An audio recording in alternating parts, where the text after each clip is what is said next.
di SMA Negeri 1 Kesesi. Dan yang terakhir ada Pak Ropik Hidayat, beliau adalah guru PJOK yang sekarang juga sedang menjalankan program beasiswa S2-nya di Universitas Negeri Semarang. Beliau adalah guru PJOK di SMA Negeri 1 Kesesi. Baik, tanpa berlama-lama, nanti kita akan dipandu ya oleh Ibu Nadia Steviani. Ibu Nadia Steviani, waktu dan tempat saya persilahkan. Monggo Ibu. Baik, terima kasih Bu Rita. Assalamualaikum warahmatullahi wabarakatuh. Selamat siang dan salam sejahtera untuk kita semua. Yang kami hormati Dr. Sigit Mangunwardoyo, MPD, Kepala SMA Negeri 1 Kesesi, Kabupaten Pekalongan, serta seluruh hadirin yang berbahagia. Puji syukur kehadirat Allah Subhanahu wa Ta'ala yang telah melimpahkan rahmat dan hidayahnya sehingga kita semua dapat bergabung dalam webinar komunitas belajar SMA Negeri 1 Kesesi Kabupaten Pekalongan dengan tema Strategi Lulus Beasiswa LPDP dan BPI S2 tahun 2024. Saya Nadia Seviani, merasa terhormat mendapat kesempatan menjadi moderator pada webinar ini. Kami telah menyiapkan sesi yang menarik dan informatif dengan 3 narasumber yang merupakan guru SMA Negeri 1 Kesesi sekaligus penerima beasiswa LPDP dan BPI. Yaitu yang pertama, saya sendiri, Nadia Seviani SPD, awardee LPDP UNY. Kemudian, Ropik Hidayat SPDGR, awardee BPI UNES, dan M. Imam Fauzi SPDGR, awardee LPDP Universitas Negeri Malang. Sebelum kita mulai webinar ini, izinkan saya menyampaikan susunan acara terlebih dahulu. Yang pertama pembukaan, kemudian dilanjutkan menyanyikan lagu Indonesia Raya, kemudian sambutan, dan penyampaian 3 materi dengan materi pertama yaitu overview beasiswa LPDP, kemudian materi kedua overview beasiswa BPI, dan materi ketiga strategi penulisan esai beasiswa dan tips lolos tes substansi atau wawancara beasiswa. Kemudian dilanjutkan dengan sesi tanya jawab dan kemudian penutup. Baiklah, mari kita buka webinar komunitas belajar SMA Negeri 1 Kesesi dengan tema Strategi Lulus Beasiswa LPDP dan BPI tahun 2024 ini dengan membaca basmalah bersama. Bismillahirrahmanirrahim. Bismillahirrahmanirrahim. Untuk terus menumbuhkan rasa cinta tanah air, marilah kita menyanyikan lagu kebangsaan Indonesia Raya bersama dengan menyimak video musik berikut. Pada panitia dipersilahkan.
Baik, Bapak Ibu hadirin yang kami hormati, acara selanjutnya adalah sambutan oleh Kepala SMA Negeri 1 Kesesi.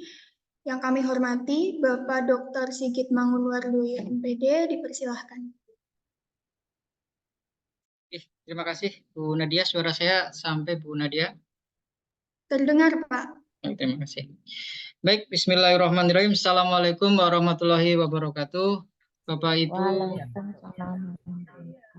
Bapak Ibu yang luar biasa yang saya hormati semuanya, yang saat ini sudah bergabung di webinar dengan agenda acara strategi lolos beasiswa S2,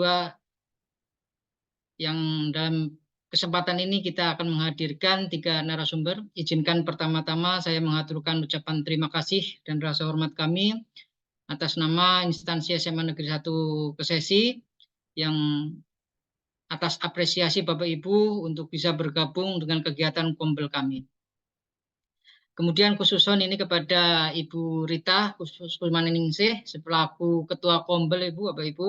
Ini beliau adalah Ketua Kombel Komunitas SD SMA 1 Kesesi. Yang kedua Bapak Ibu, izinkan kami atas nama SMA 1 Kesesi meminta maaf apabila nanti Bapak Ibu di dalam kegiatan Kombel ini masih banyak kekurangan, tapi intinya insya Allah bahwa Kombel di SMA 1 Kesesi ini ingin memberikan warna tersendiri, ingin memberikan sesuatu yang bermanfaat. Harapannya seperti itu untuk berbagi sharing, untuk berbagi ilmu Bapak Ibu. Pada kesempatan ini kami mengambil, Kombel kami mengambil sebuah tema, yaitu bagaimana lolos untuk beasiswa S2. Ini tema yang kemarin disampaikan oleh panitia kepada kami Bapak Ibu, sesuatu yang dulu saya impi-impikan Bapak Ibu. Dulu itu saya mengimpi-impikan untuk dapat bisa beasiswa, tapi ternyata karena wawasan saya Bapak Ibu, saya pribadi tidak bisa untuk mendapatkan beasiswa itu. Dan pada kesempatan ini saya ingin juga, kemarin ketika ada agenda seperti ini saya menyambut baik, kami SMA 1 Kesesi menyambut baik kegiatan ini, harapannya ada kebermanfaatan. Kemarin saya bilang ke istri saya, wah saya itu ingin sekolah lagi seperti itu, ingin sekolah lagi supaya dapat beasiswa. Jawaban istri saya begini, apa teh yang bisa seleksi, bisa lulus? Iya ya, mungkin saya tidak mampu untuk lulus atau lolos seperti itu Bapak Ibu. Jadi ini tantangan Bapak Ibu, pendidikan pada saat ini menjadi sesuatu yang sangat penting Bapak Ibu. Dan di sini tentunya ada 3 narasumber yang mereka sudah melalui tahapan itu untuk jenjang pendidikan S2-nya, bisa menyeleksi diri mereka sendiri untuk berkompetisi dengan kompetitor-kompetitor yang lain. Harapannya dari pertemuan ini ada kebermanfaatan dan memberikan pelecutan atau mempercikan api semangat kita untuk terus menuntut ilmu Bapak Ibu. Dan tentunya harapan pribadi saya, apapun kegiatan ini memberikan kebermanfaatan untuk khususnya untuk SMA Negeri 1 Kesesi, dan khususnya semoga bisa untuk meningkatkan kualitas dunia pendidikan di Indonesia. Itu Bapak Ibu, dan sekali lagi permohonan maaf saya apabila dalam kegiatan ini banyak kekurangan. Kemarin juga kami melakukan proses perizinannya, baru turun di link sehingga baru dapat kami share di link pendaftaran. Kami juga mohon maaf karena itu dalam proses perizinan untuk supaya bisa dilingkan di SIM mapan. Itu Bapak Ibu. Dan kemudian yang kedua mungkin di dalam penerbitan sertifikat, dari awal pun saya mohon maaf Bapak Ibu jika ada kendala, mungkin ada kendala karena dari Kombel kami adalah mayoritas Bapak Ibu guru dan staf tata usaha yang ada pekerjaan di sekolah Bapak Ibu, sehingga mohon maaf Bapak Ibu apabila ada kendala tentang penerbitan sertifikat. Dan bisa untuk apabila ada kendala bisa menghubungi narahubung Bapak Ibu yang sudah tertuang di layar itu, yaitu Ibu Rita Kusmaningsih. Itu saja Bapak Ibu, dan mohon doanya semoga Kombel belajar di SMA 1 Kesesi bisa konsisten, bisa istiqomah untuk meneruskan menebarkan kebaikan-kebaikan dan kebermanfaatan. Demikian Bapak Ibu, saya akhiri, saya kembalikan ke Bapak Ibu Nadia selaku narasumber. Dan Bapak Ibu, ini sebagai perkenalan Bapak Ibu, untuk narasumber ini adalah semuanya dari SMA Negeri 1 Kesesi. Sebuah kebanggaan tersendiri Bapak Ibu. Semoga nanti banyak guru-guru di SMA 1 Kesesi yang bisa nanti mengikuti jejak mereka. Itu Bapak Ibu, dan mohon maafnya saya akhiri. Wassalamualaikum warahmatullahi wabarakatuh. Waalaikumsalam Waalaikumsalam warahmatullahi wabarakatuh. Baik, terima kasih Bapak. Selanjutnya, sebelum penyampaian materi, izinkan kami untuk mendokumentasikan kehadiran Bapak Ibu peserta terlebih dahulu.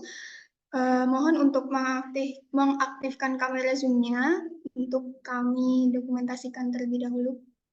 Dipersilakan. Untuk panitia, mungkin sudah bisa mulai mengcapture layar 1 terlebih dahulu, Pak Rofik, silakan.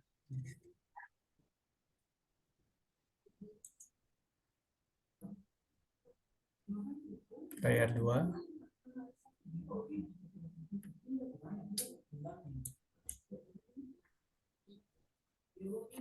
Screen selanjutnya.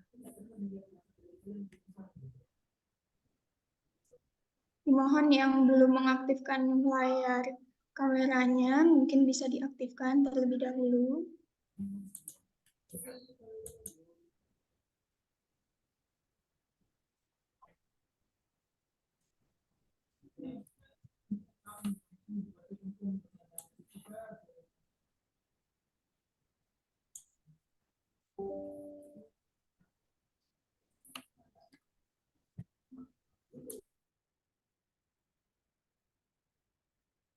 Sudah semua nih, Pak? Baik, sudah bisa dilanjutkan, panitia? Baik, terima kasih kepada Bapak Dr. Sigit Mangunwardoyo MPD. Terima kasih atas dukungan dan kehadirannya. Dan dipersilahkan untuk meninggalkan Zoom meeting apabila ada agenda lain. Terima kasih banyak, Bapak. Baik, untuk mempersingkat waktu, kita ke acara selanjutnya, yaitu penyampaian materi overview beasiswa LPDP oleh saya sendiri. Mohon izin untuk share screen.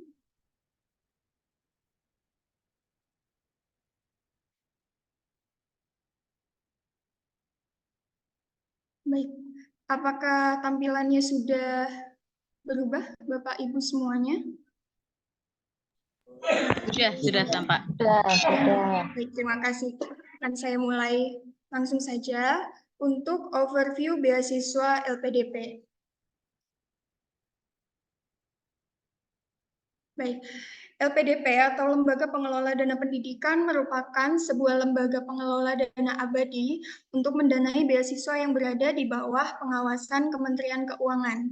Nah, LPDP memiliki visi untuk menjadi lembaga pengelola dana bertaraf internasional guna menyiapkan SDM Indonesia yang berdaya saing global serta turut mendorong inovasi bagi terwujudnya Indonesia yang sejahtera, demokratis, dan berkeadilan. LPDP juga memiliki misi untuk menjamin keberlangsungan pendanaan pendidikan bagi generasi berikutnya melalui pengelolaan dana abadi pendidikan yang optimal, kemudian mempersiapkan pemimpin dan profesional masa depan Indonesia melalui pembiayaan pendidikan, serta mendorong riset strategis dan atau inovatif yang implementatif dan menciptakan nilai tambah melalui pendanaan riset. Mengapa harus LPDP? Nah, beasiswa LPDP ini memberikan banyak komponen pendanaan. Ada 3 komponen pendanaan dari beasiswa LPDP. Yang pertama ada dana pendidikan, dana pendukung, dan biaya pendukung bagi rekan-rekan penyandang disabilitas. Untuk komponen dana pendidikannya ini terdiri dari banyak dana, di mana untuk dana pendaftaran, dana SPP ini akan diserahkan langsung kepada pihak kampus. Kemudian untuk dana yang lainnya ini akan diberikan langsung kepada penerima beasiswa. LPDP mendukung atau memfasilitasi para awardee-nya ini mulai dari pendaftaran hingga nanti kembali ke instansi maupun kota asal. Nah, selain dana pendidikan, LPDP juga memberikan dana pendukung berupa dana hidup bulanan dan dana lainnya yang mendukung kehidupan para awardinya selama melaksanakan studi. Selain itu, bagi rekan-rekan atau penerima beasiswa dengan disabilitas juga difasilitasi dengan dana untuk para pendampingnya. Nah, dengan banyaknya dukungan atau fasilitas dari beasiswa LPDP ini pasti menarik kita untuk mengikutinya. Nah, beberapa program beasiswa LPDP ini ada banyak ya. Ada dari program umum, kemudian afirmasi, targeted, dan double degree atau joint degree.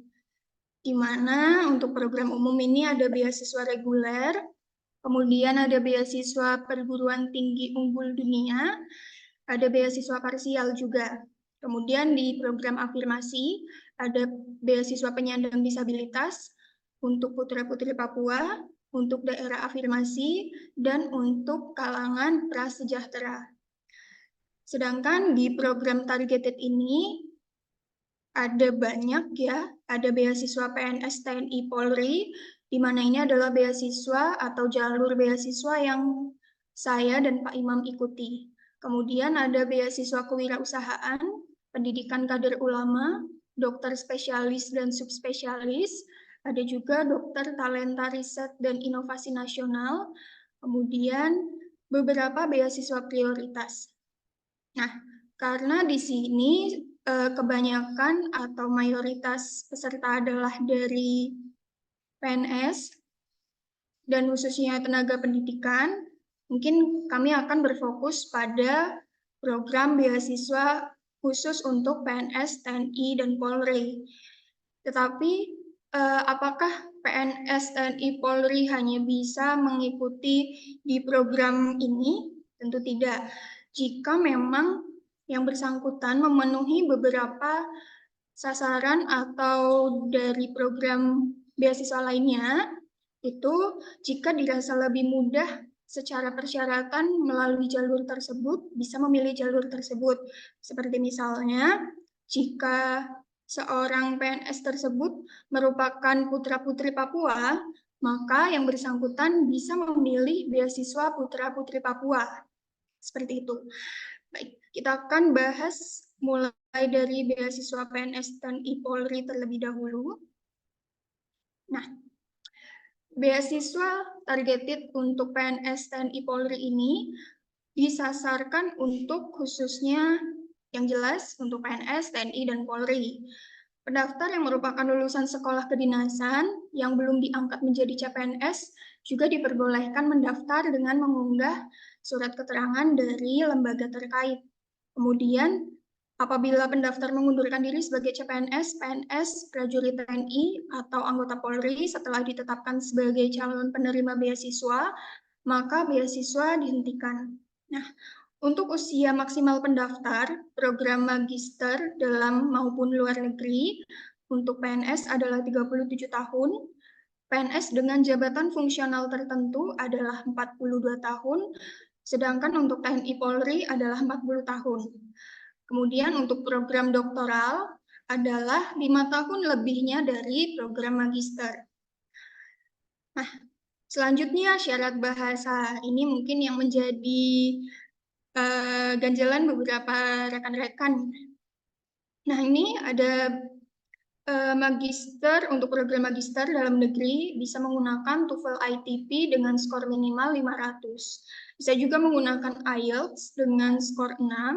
Sedangkan untuk magister luar negeri bisa menggunakan IELTS 6,5. Sedangkan untuk dokter dalam negeri bisa menggunakan TOEFL 530 dan IELTS minimal 6. Untuk program doktoral luar negeri, minimal IELTS-nya 6,5. Di sini biasanya yang digunakan oleh rekan-rekan yang sudah lolos itu menggunakan sertifikat TOEFL maupun IELTS. Nah, sedangkan syarat secara akademik ini hanya mensyaratkan syarat IPK, di mana untuk program magister itu minimal IPK-nya 3, dan untuk program doktor, untuk PNS 3,25, dan untuk TNI Polri 3. Kemudian, ada beberapa dokumen khusus untuk jalur program targeted, yaitu yang pertama, surat usulan dari pejabat setingkat eselon 2 yang membidangi SDM. Kemudian SK jabatan terakhir atau bisa menggunakan SK PNS.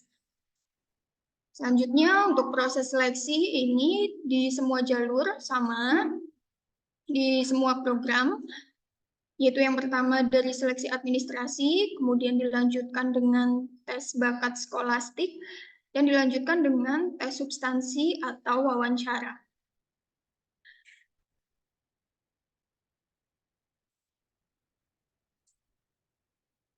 Itu sekilas untuk program beasiswa targeted PNS TNI Polri ya.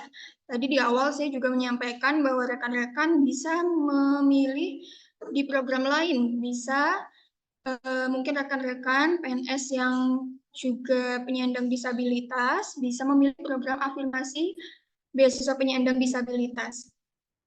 Nah, karena untuk persyaratan secara di program afirmasi ini lebih mudah dibandingkan di jalur reguler maupun targeted. Di program afirmasi khususnya pada beasiswa penyandang disabilitas, tentunya disasarkan untuk rekan-rekan yang dengan disabilitas. Ini syaratnya lebih mudah secara syarat bahasa maupun syarat akademik atau IPK. Untuk usianya secara syarat masih sama, namun untuk syarat bahasa di program magister ini bisa menggunakan TOEFL 400 atau IELTS 4,5.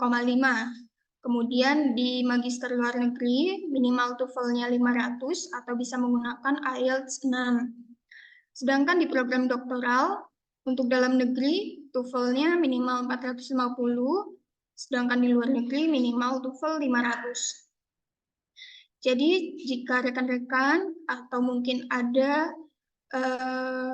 kenalan atau saudara yang dengan penyandang disabilitas dan berkeinginan untuk melanjutkan studi, bisa disarankan dengan memilih beasiswa LPDP untuk program afirmasi dengan beasiswa penyandang disabilitas, karena persyaratannya pun lebih dipermudah. Nah, untuk syarat IPK juga lebih mudah dengan program magister 2,5, sedangkan dokter IPK-nya 3. Untuk proses seleksinya juga dipermudah. Ini hanya melalui seleksi administrasi, kemudian dilanjutkan dengan seleksi substansi. Hal ini menunjukkan bahwa LPDP memang ingin mendukung seluruh komponen masyarakat tanpa terkecuali untuk menempuh pendidikan. Baik. Selain itu, di program afirmasi juga tidak jauh berbeda, yaitu ada beasiswa Putra-Putri Papua yang syaratnya juga lebih mudah dari beasiswa atau program umum dan di program targeted. Untuk yang lainnya bisa nanti dipahami sendiri, mungkin ada beberapa rekan-rekan yang penasaran dengan program lainnya. Namun untuk mempersingkat waktu, kita lanjutkan di materi yang selanjutnya, karena kita hanya fokus untuk rekan-rekan yang PNS dan tenaga pendidikan sebagai sasaran webinar kali ini. Nah, lalu bagaimana sih cara untuk menjadi awardee LPDP? Nah, yang pertama, pastikan ya untuk mendaftar secara online pada situs pendaftaran beasiswa LPDP pada link berikut. Kemudian melengkapi dan mengunggah semua dokumen yang dipersyaratkan. Lalu pastikan melakukan submit aplikasi pendaftaran untuk mendapatkan kode registrasi. Selanjutnya, pastikan dokumen-dokumen pendukung seperti surat rekomendasi, surat keterangan, atau yang sejenis masih dalam masa berlaku dan diterbitkan sesuai ketentuan LPDP.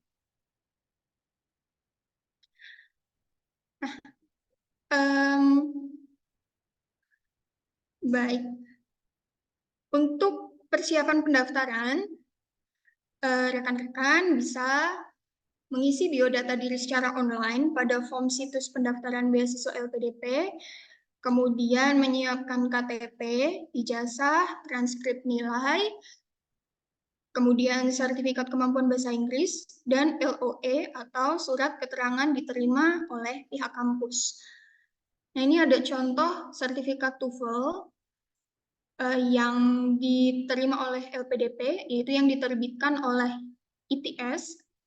Kemudian ini juga ada contoh LOE unconditional dari UNY. Ini contohnya. Selanjutnya,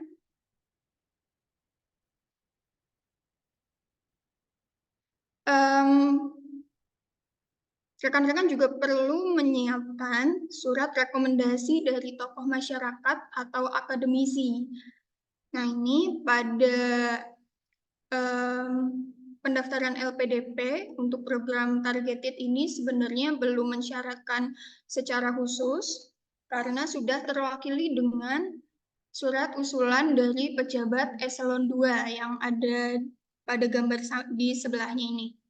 Cuman dalam seluruh rangkaian proses untuk melanjutkan studi memang tetap membutuhkan surat rekomendasi dari tokoh masyarakat ataupun akademisi sebagai persyaratan dari pihak kampus biasanya. Nah, sebelumnya saya menggunakan surat rekomendasi dari pimpinan instansi atau kepala sekolah dan satu dari akademisi yaitu dosen pembimbing saya saat S1.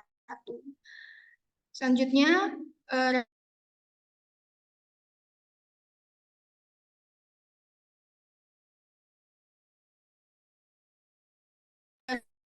Nge-freeze mungkin Bu Nadia itu. Mohon bersabar untuk menunggu ya teman-teman. kontribusi di Indonesia yang mana ini nanti akan jadi top.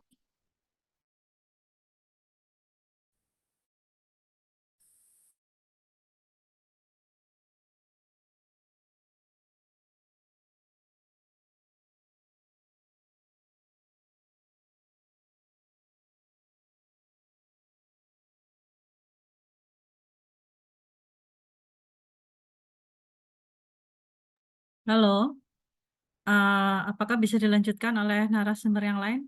Mungkin Pak Imam ataukah Pak Rafiq barangkali? Ya. Kasih Pak, silahkan. Oke, terima kasih. Bismillahirrahmanirrahim. Assalamualaikum warahmatullahi wabarakatuh.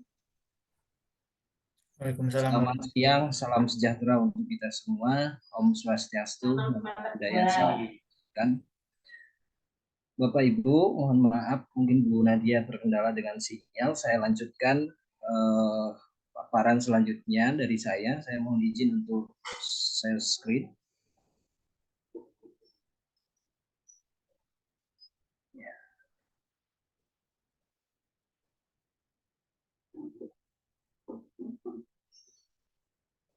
Sudah tampil nggih? Halo, Bu Rita? Ya Pak Rafiq, sudah. Silahkan Ya, dilanjutkan.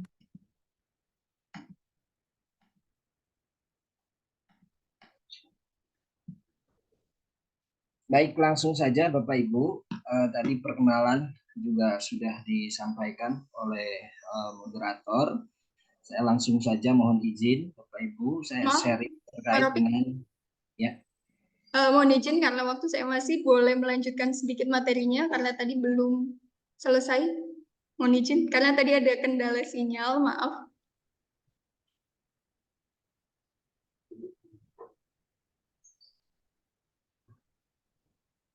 Izin ya Pak Ropik. Oke. Baik, Ya, silakan Bu. mohon maaf, saya lanjutkan. Baik, tadi sampai di sini ya persiapan pendaftaran. Nah, ini untuk tahapan seleksinya. Ada mulai dari seleksi administrasi dan ada 2 jalur ya. Jika sudah memiliki LOE, bisa langsung ke seleksi substansi dan ini mempermudah rekan-rekan semua karena tidak melalui seleksi bakat skolastik. Tapi jika belum memiliki LOE, peserta harus melalui seleksi bakat skolastik. Nah, untuk tanggal pentingnya, karena ini sudah bulan Mei, rekan-rekan bisa mendaftar LPDP ini di tahap 2 mulai di bulan Juni tanggal 19 sampai 18 Juli 2024. Ini nanti materinya akan saya bagikan dan rekan-rekan bisa mengklik beberapa file yang bisa rekan-rekan gunakan sebagai panduan. Baik, hanya seperti itu saja dari saya. Saya harap rekan-rekan yang tertarik dengan beasiswa LPDP bisa mempersiapkan berkas-berkas yang tadi disebutkan sedini mungkin ya, karena ini masih bulan Mei dan ke bulan Juni masih ada sisa waktu. Seperti itu saja. Terima kasih Pak Ropik atas ketersediaannya. Tadi saya menyela lagi. Terima kasih. Baik, karena dari overview beasiswa LPDP sudah selesai, kita lanjutkan untuk materi selanjutnya yaitu overview beasiswa BPI oleh Ropik Hidayat SPDGR. Waktu dan tempat dipersilakan.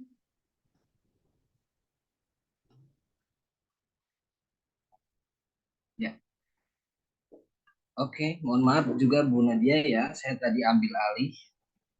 Takutnya terkendala sinyal yang lama.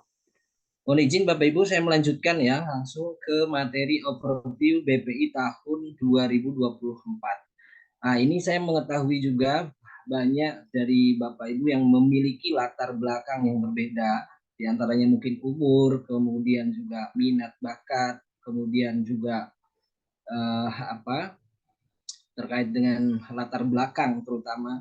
Ini saya menyampaikan banyak informasi penting di BPI terbaru ini bagi Bapak Ibu yang mungkin saat ini merasa mungkin ini materi BPI ini kok kurang sesuai dengan kebutuhan saya. Ini saya ingin menjelaskan bahwa di BPI saat ini ada skema baru yaitu untuk lulusan SMA. Jadi untuk mendaftar di beasiswa untuk S1 guru olahraga dan juga S1 guru PGSD. Jadi mohon Bapak Ibu yang mungkin di sini mengajar SMA ini bisa disampaikan juga kepada putra-putrinya siswa-siswi kita bahwa ada skema baru ini. Mohon Bapak Ibu juga mungkin sampai materi ini selesai untuk kita sama-sama memperhatikan materi yang luar biasa ini. Baik, saya mulai dari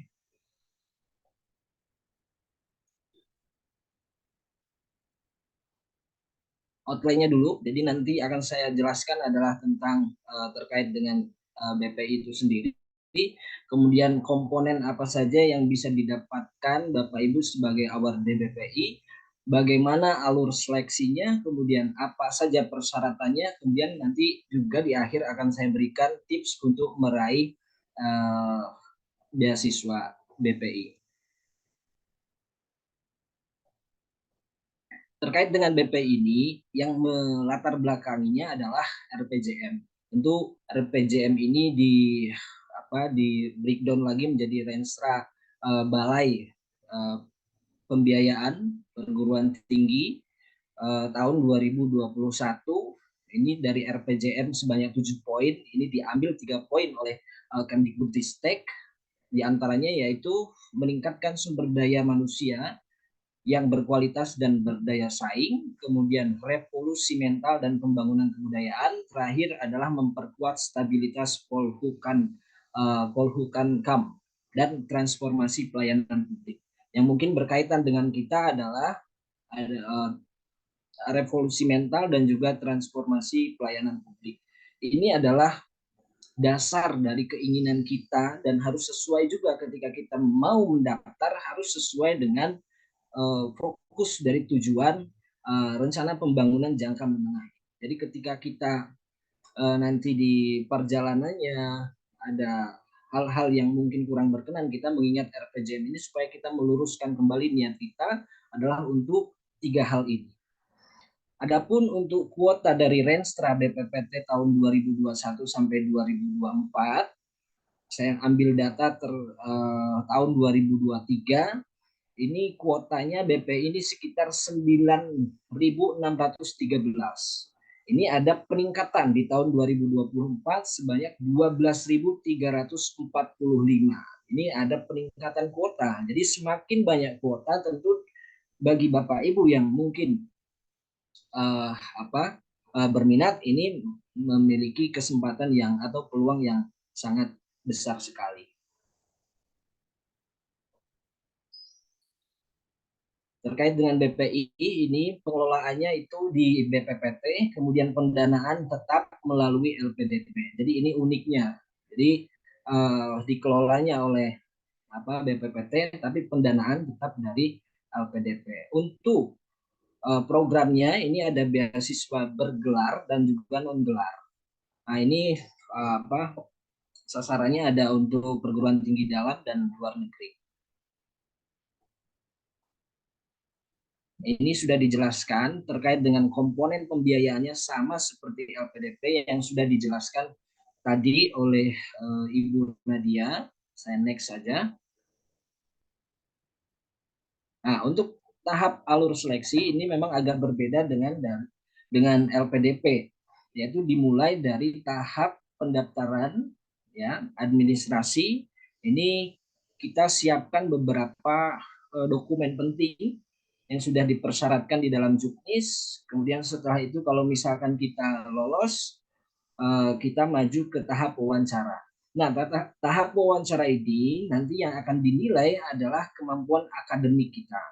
Kemudian keterampilan, sikap, dan wawasan kebangsaan. Biasanya di dalam wawancara ini ada wawancara yang khusus, ya, psikolog, yaitu untuk mengukur ketahanan kita, ya, mengukur aspek psikologis kita, ketahanan kita di dalam menerima suatu beban atau stres itu akan dikorek habis-habisan di dalam wawancara itu. Kemudian di tahap akademik juga nanti akan diukur seberapa besar motivasi kita untuk melanjutkan studi. Kemudian di aspek keterampilan itu nanti kita akan diukur juga terkait bagaimana mengelola waktu, kemudian mengelola tugas-tugas dengan yang mungkin sudah berkeluarga, gimana kita membagi waktunya, itu akan dinilai sampai ke arah situ.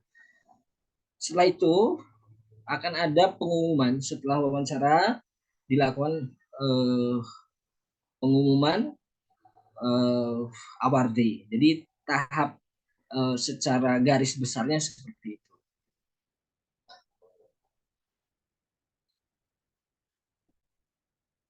Untuk persyaratan umum, ini yang mungkin juga membedakan dengan LPDP, di mana persyaratan untuk BPI menurut saya lebih simple, ya, lebih simple. Persyaratan umumnya diantaranya adalah WNI, kemudian yang kedua adalah mendapatkan LOA atau letter acceptance dari pihak kampus. Jadi ini yang paling penting. Jadi kita harus mendapatkan dulu LOA yang unconditional.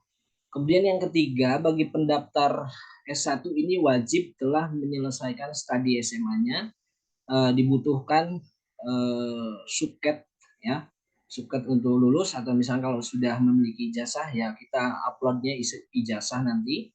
Kemudian selanjutnya adalah surat sehat, kemudian surat pernyataan pendaftaran beasiswa, kemudian surat pernyataan bersedia dibebaskan tugas. Selanjutnya pendaftar tidak mengambil jenjang pendidikan yang sama dengan yang telah diselesaikan. Seperti tadi mungkin ya Pak Sigit gitu ya, ingin mendaftar lagi gitu ya. Padahal beliau sudah ke tahap jenjang doktor gitu ya. Kalau doktor berarti kan sudah harus jadi profesor gitu ya. Nah itu mungkin tidak bisa untuk melanjutkan jenjang yang sama. Selanjutnya adalah beasiswa hanya diperuntukkan untuk pendaftar yang melaksanakan pendidikan di jalur karyawan ya. Jadi di jalur reguler. Jadi tidak boleh untuk ada kelas karyawan, tidak diperbolehkan. Selanjutnya kita wajib membuat esai dan rencana studi. Selama ini yang membuat kendala di dalam pendaftaran BPI adalah, nah poin pentingnya ini adalah membuat esai dan rencana studi. Selanjutnya memiliki surat rekomendasi dari akademisi, paling tidak 1 saja. Kemudian memenuhi ketentuan umur, IPK atau rapor. Ketentuan umur, kalau untuk S1 ini tidak melebihi umur 25, sementara untuk S2 tidak boleh melebihi umur 42 tahun. Untuk IPK sendiri itu 3, untuk rapornya nanti bisa dilihat di Juknis. Jadi tahap dari pendaftaran itu sendiri, jadi kita melakukan pendaftaran dulu di perguruan tinggi. Setelah kita mendapatkan nomor pendaftaran, baru kita bisa mendaftar di websitenya BPI. Setelah itu kita mendapatkan nomor, baru kita bisa mensubmit atau mengakhiri registrasi, dan itu kita tinggal menunggu nanti pengumuman. Nah, untuk persyaratan khusus S2 untuk Tendik ini bisa Bapak Ibu lihat adalah harus bekerja sebagai pendidik dan tenaga kependidikan pada instansi yang di bawah binaan Kemendikbudristek, atau secara simpelnya itu ya terdata di Dapodik gitu. Kemudian memiliki NUPTK, selanjutnya memiliki pengalaman mengajar paling sedikit 2 tahun maupun di pendidikan formal maupun non formal. Menyertakan surat bukti pengangkatan sebagai pendidik atau tenaga kependidikan. Ini dibuktikan dengan SK pengangkatan dari yayasan kalau misalnya swasta, kalau misalkan PNS dibuktikan dengan SK PNS dan juga SK mengajar.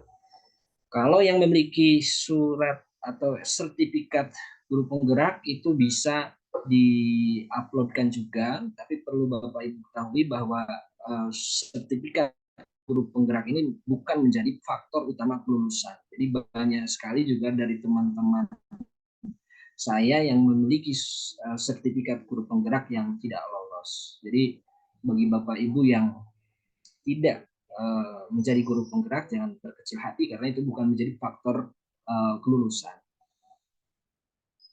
Selanjutnya adalah persyaratan khusus untuk S1 guru PJOK dan PGSD.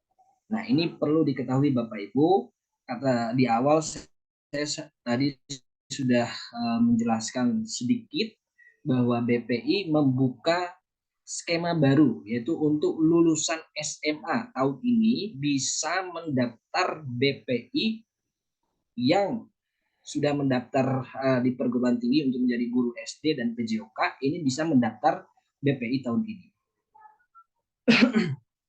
Persyaratannya adalah belum berusia 25 tahun pada saat mendaftar, merupakan mahasiswa baru, jadi sudah diterima di perguruan tinggi.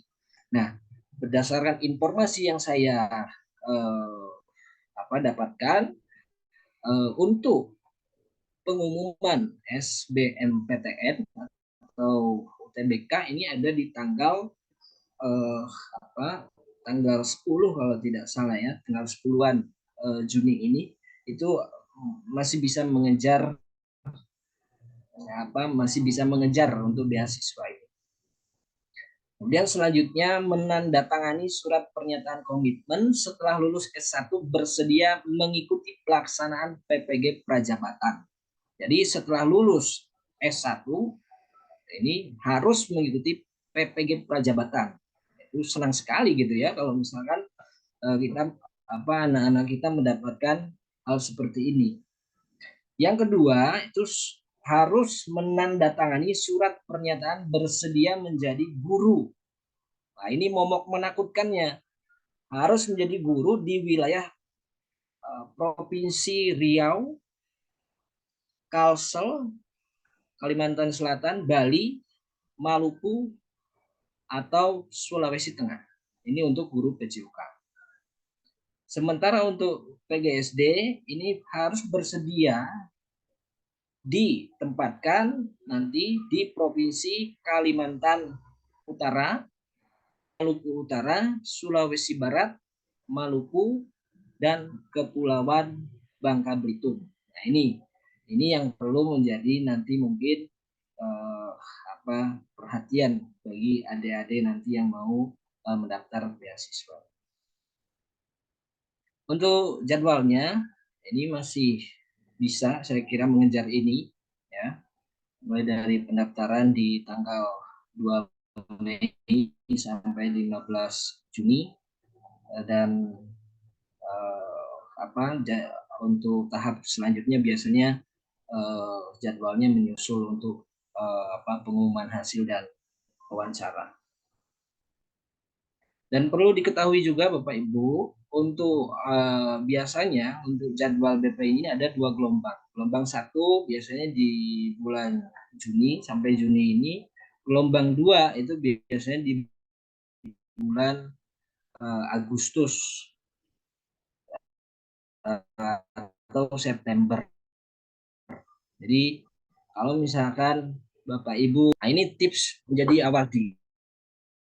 Ini temukan urgensi untuk diselesaikan melalui pendidikan lanjut yang bisa menciptakan perubahan. Jadilah personal yang humanis dan berintegritas.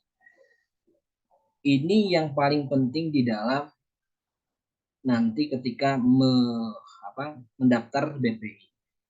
Kalau kita tidak memiliki urgensi di dalam tujuan pendidikan lanjut, itu tidak akan dilirik oleh pewawancara dan mungkin tidak akan diloloskan. Jadi Bapak Ibu sebelum mau mendaftar BPI harus punya urgensi dulu. Ketika mau mendaftar BPI ini punya masalah apa di sekolah, kalau misalnya punya masalah apa di lingkungan masyarakat, yang mau diselesaikan apa. Jadi negara pun tidak mau rugi gitu ya untuk istilahnya memberikan beasiswa kepada yang bersangkutan. Tentu harus ada feedback balik untuk negara. Di dalam hal ini kita sebagai guru bisa menyelesaikan permasalahan-permasalahan di dalam pembelajaran atau di sekolah. Kemudian jangan juga meng-underestimate diri sendiri. Jadi tugas kita hanya mencoba dan biarkan nanti takdir Tuhan yang berkehendak. Baik, itu saja Bapak Ibu. Terima kasih atas perhatiannya. Mohon maaf apabila ada tutur kata yang kurang berkenan. Saya akhiri. Wabillahi taufiq wal hidayah. Wassalamualaikum warahmatullahi wabarakatuh.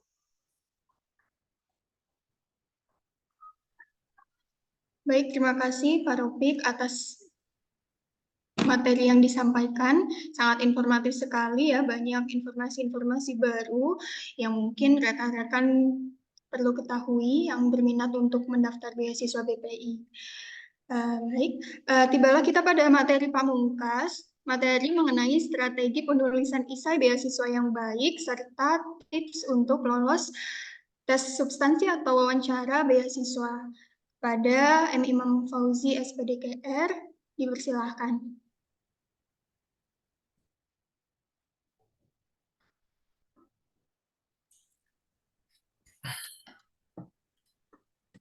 Baik, Assalamualaikum warahmatullahi wabarakatuh. Apakah suara saya terdengar, Bu Nadia? Terdengar, Pak. Baik. Izin untuk share screen, sebentar.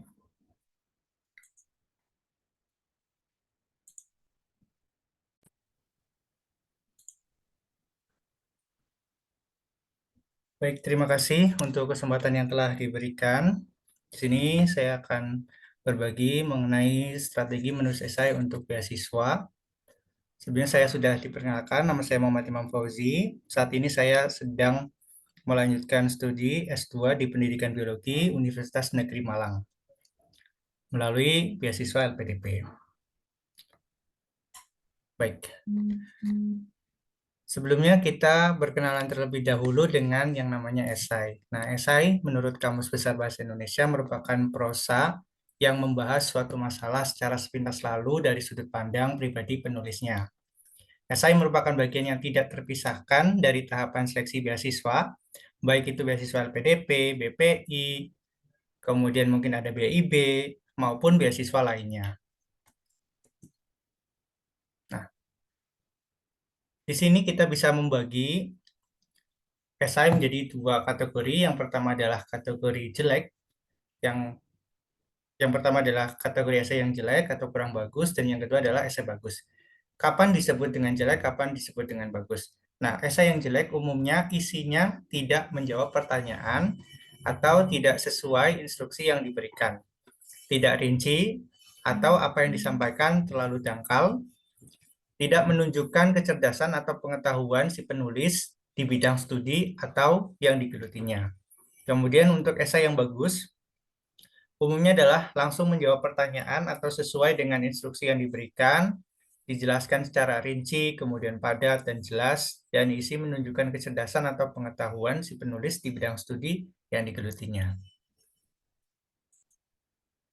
Nah, sebelum kita masuk ke penulisan esai, tadi sudah disinggung juga oleh pembicara sebelumnya bahwa kita harus menemukan urgensi atau kepentingan apa yang mendorong kita untuk melanjutkan pendidikan, baik itu di S1 maupun S2 ataupun S3. Nah, sebelumnya mari kita melakukan refleksi diri terlebih dahulu ya, untuk menentukan dan menjawab beberapa pertanyaan berikut. Mengapa kita melakukan studi lanjut atau lanjut studi? Kemudian permasalahan apa yang akan diangkat? Kemudian bagaimana rencana karir setelah lulus? Kalau sudah lulus, kita mau jadi apa? Apakah menjadi seorang profesional atau berkarir di bidang yang baru atau bagaimana? Kemudian apa kontribusi yang akan saya lakukan? Kontribusi dalam jangka pendek, jangka menengah, jangka panjang, kontribusi di lingkungan tempat kita berkuliah, kemudian di lingkungan tempat kita tinggal ataupun bekerja. Pertanyaan-pertanyaan ini nantinya akan membantu kita dalam melakukan proses pengisian pendaftaran dan juga penulisan esai. Karena pada saat pendaftaran nantinya kita akan melakukan profiling diri, di mana kita akan ditanya mengenai yang pertama adalah kekuatan atau kelebihan yang dimiliki. Kemudian kekurangan atau kelemahan yang dimiliki, pengalaman membanggakan yang pernah kita alami, kemudian pengalaman kurang membanggakan apa yang pernah kita alami dan bagaimana kita menyikapinya, kemudian hal terakhir apa yang diajarkan pada diri sendiri, kemudian kesalahan yang pernah dilakukan selama belajar ataupun bekerja, kemudian apakah kita pernah mendapatkan tugas di luar dari tugas yang seharusnya. Mungkin jika di sini rekan-rekan guru mungkin pernah juga ya mengalami hal seperti ini. Kemudian apa yang membedakan kita dari peserta lainnya? Pertanyaan-pertanyaan yang ada di profiling diri ini nantinya juga akan membantu kita pada saat kita melakukan proses wawancara. Karena tidak akan jauh dari apa yang sudah kita tuliskan di profiling diri maupun di esai nantinya.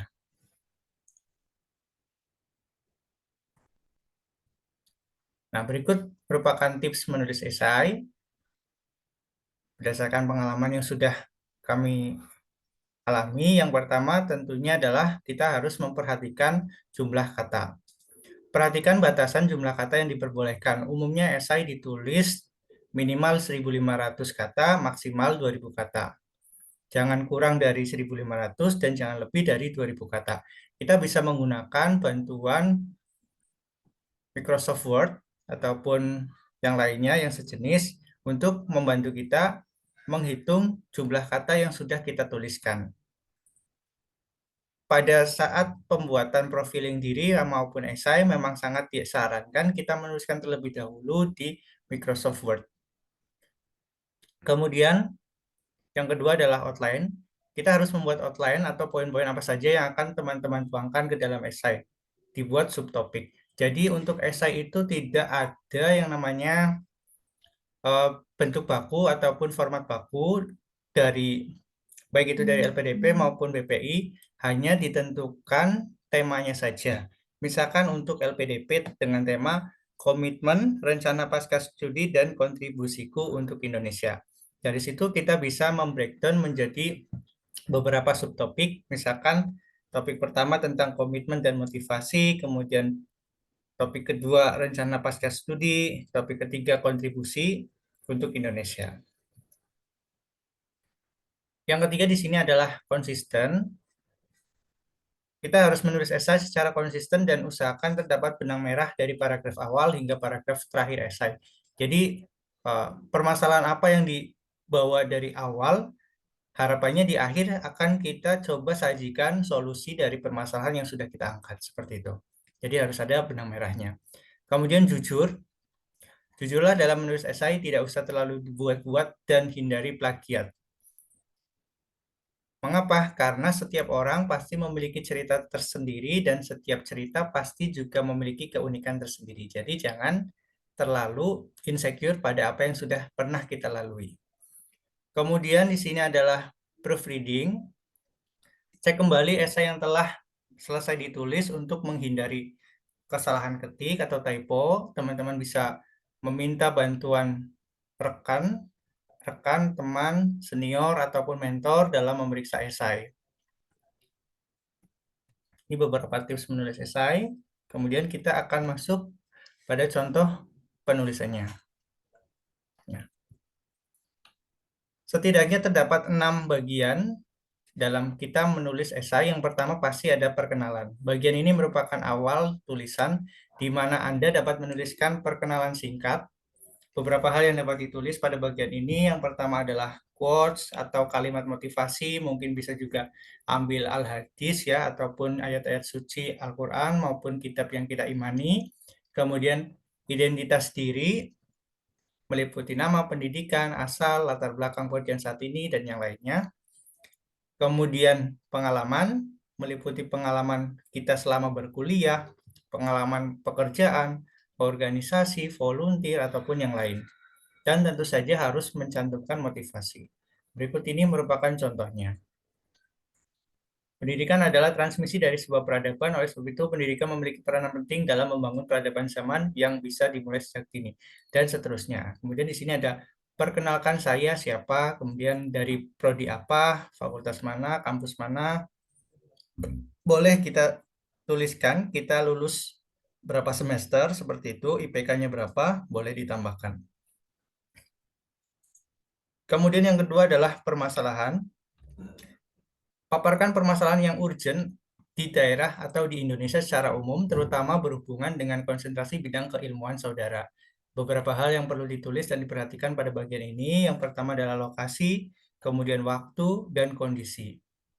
Kemudian bisa kita tambahkan untuk memperkuatnya adalah dengan data pendukung, misalkan dengan hasil riset, survei, indeks-indeks tertentu ya, kemudian hasil dari BPS dan yang lainnya.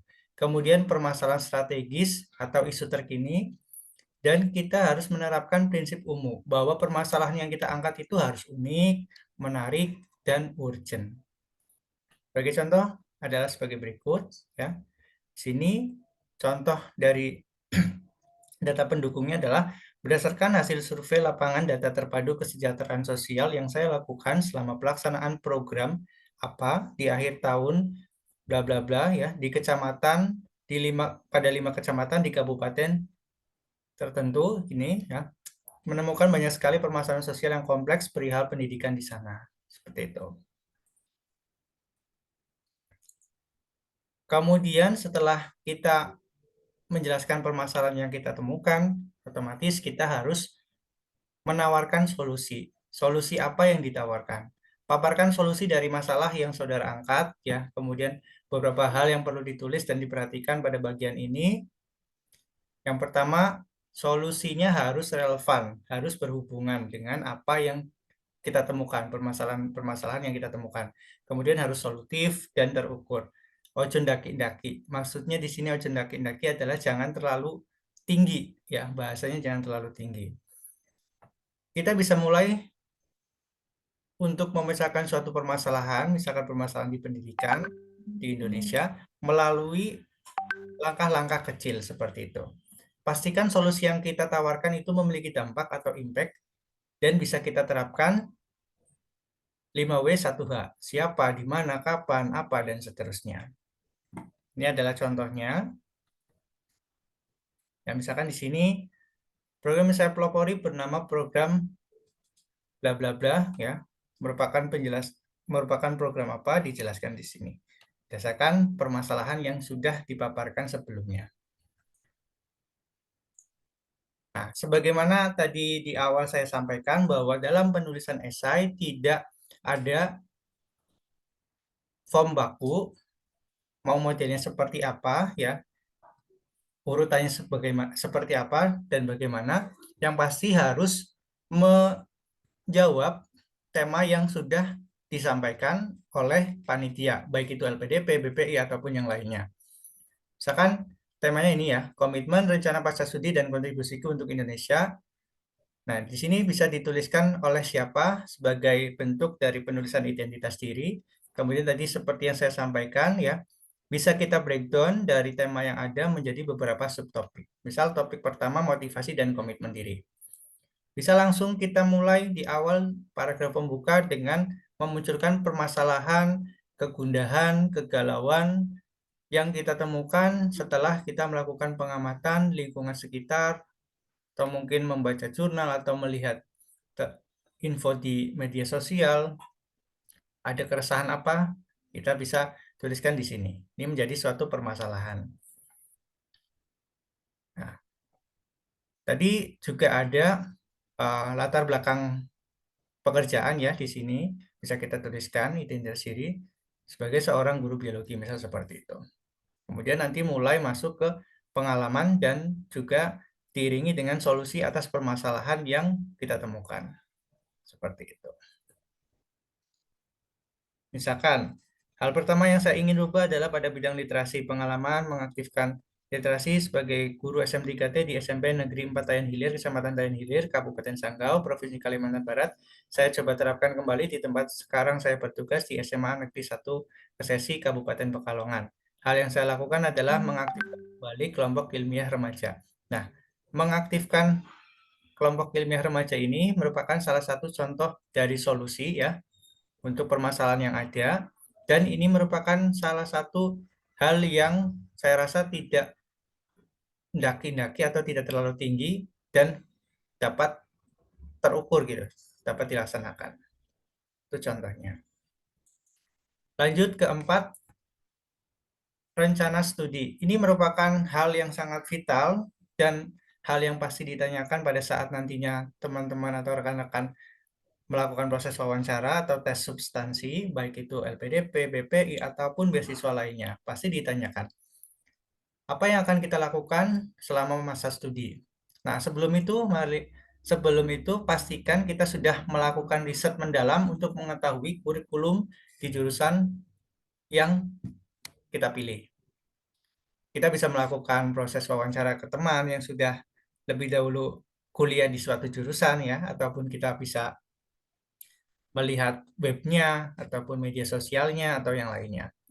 Beberapa hal yang patut diperhatikan di sini. Tetap 5W1H.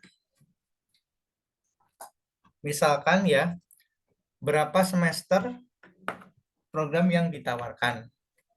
Jadi kuliahnya itu berapa semester yang ditawarkan, berapa SKS, apa saja mata kuliahnya, siapa saja pengajarnya, apa relevansi mata kuliah terhadap topik yang akan diambil pada saat penelitian. Kalau S1 berarti skripsi, S2 berarti tesis, dan seterusnya. Kemudian alasan mengapa memilih kampus tersebut. Misal, di sini alasan memilih pendidikan biologi FMIPA Universitas Negeri Malang ya, karena sudah akreditasi A. Kemudian ada beberapa pakar di sini, ada Profesor Dr. Susriati Mahanal MPD, Profesor Dr. Siti Subreda MPD, kemudian apa risetnya yang menarik dari beliau berdua, kemudian apa yang berkaitan dengan riset kita, dan seterusnya.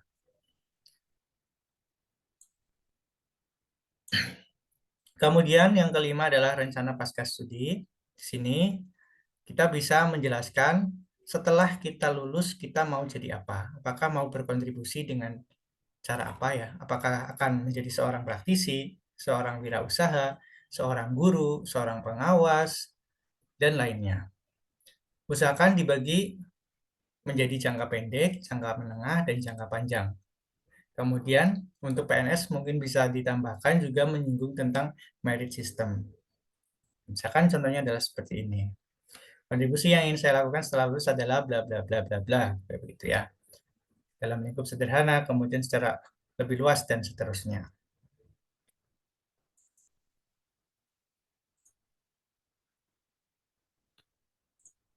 Oke, yang terakhir adalah closing statement. Pada closing statement, kita bisa menuliskan visi misi kita, kemudian kontribusi Indonesia, tadi ya, jangka pendek maupun jangka panjang, dan alasan mengapa harus LPDP, atau mengapa harus PPI, atau yang lainnya gitu ya. Mengapa pemberi beasiswa harus memilih Anda sebagai salah satu awardee-nya. Dan ditambahkan doa dan harapan. Misal sebagai berikut. Untuk mewujudkan harapan dan langkah-langkah yang telah saya susun, LPDP memiliki peranan yang sangat penting, tidak hanya sebagai penyokong dana bagi pendidikan dan riset yang akan saya lakukan di program Magister Pendidikan Universitas bla bla bla. Lebih dari itu, banyaknya jejaring atau networking di dalam LPDP, baik dengan sesama awardee maupun alumni dan pihak-pihak lainnya, akan sangat membantu dalam rangka mewujudkan rencana-rencana saya. Semoga pihak LPDP berkenan untuk meloloskan saya sebagai salah satu awardee. Jadi terakhir bisa ditambahkan doa dan juga harapan kita. Oke, jadi itu 6 bagian yang harus ada di dalam esai ya, mulai dari perkenalan sampai ke closing statement. Nah, di dalam menuliskan ke-6 hal tersebut, kita juga bisa melakukan pendekatan dengan 2 metode. Yang pertama adalah metode STAR. Kita melihat situation, task, action, dan riset. Melihat situasi, kemudian tugasnya, kemudian apa yang bisa kita lakukan, dan apa yang kita hasilkan atau harapan yang dapat kita capai. Kemudian atau metode berikutnya atau pendekatan berikutnya adalah metode SMART, terdiri dari spesifik, measurable, achievable, relevan atau realistic, dan time bound. Jadi apa yang kita lakukan itu harus spesifik, terukur, dapat teraih ya, realistik, dan jelas waktunya. Seperti itu. Terakhir dari saya, sebagai seorang muslim, ya, sebagai seorang yang beriman, kita harus percaya bahwa Tuhan tidak akan mengubah suatu kaum sebelum mereka mengubah keadaan mereka sendiri. Allah tidak akan mengubah suatu kaum sebelum mereka mengubah keadaan mereka sendiri. Quran surat 13 ayat 11. Dan yang terakhir, jangan patah semangat, tetap berdoa. Sebagaimana Allah berfirman, berdoalah kepadaku, niscaya akan kuperkenalkan bagimu, sesungguhnya orang-orang yang menyombongkan diri dari menyembahku akan masuk neraka jahanam dalam keadaan hina-hina. Semoga apa yang saya sampaikan bermanfaat. Assalamualaikum warahmatullahi wabarakatuh. Saya kembalikan ke moderator.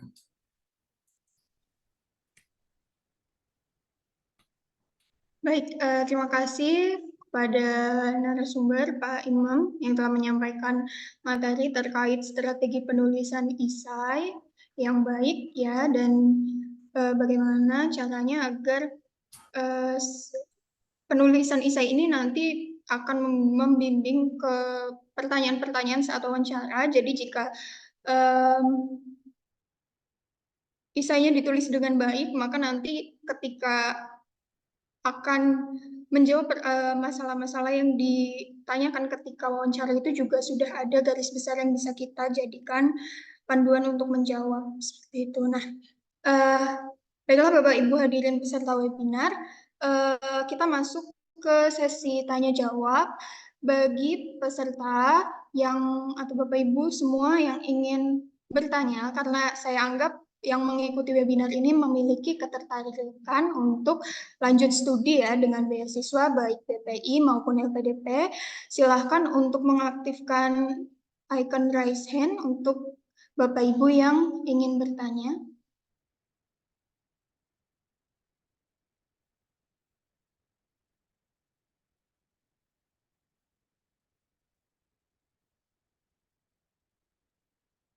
Apakah ada yang ingin bertanya? Mungkin dari tadi penyampaian para narasumber yang mungkin masih belum terlalu dalam, yang mungkin masih ada rasa penasaran dari para Bapak Ibu semua. Kalau mungkin Bapak Ibu menganggap kami, oh ya Bapak Iswandi, silahkan Pak. Ya, Bapak Iswandi, silakan untuk bertanya.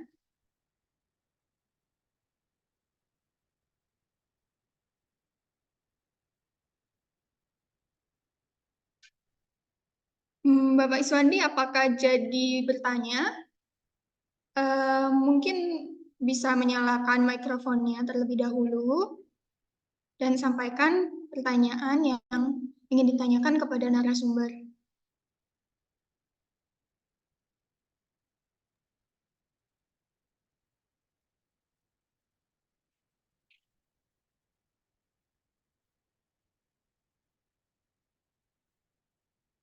Bapak Iswandi, bagaimana? Atau mungkin ada yang lain?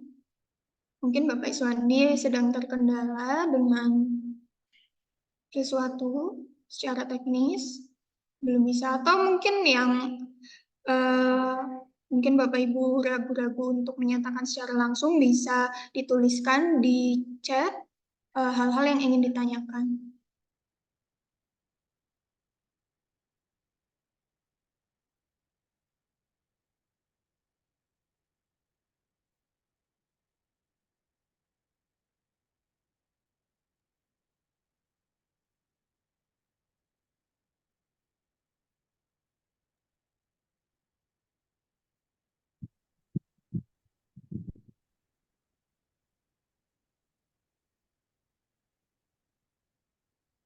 Baik, mungkin dari Ibu Neti Hotmariana terlebih dahulu, dipersilakan.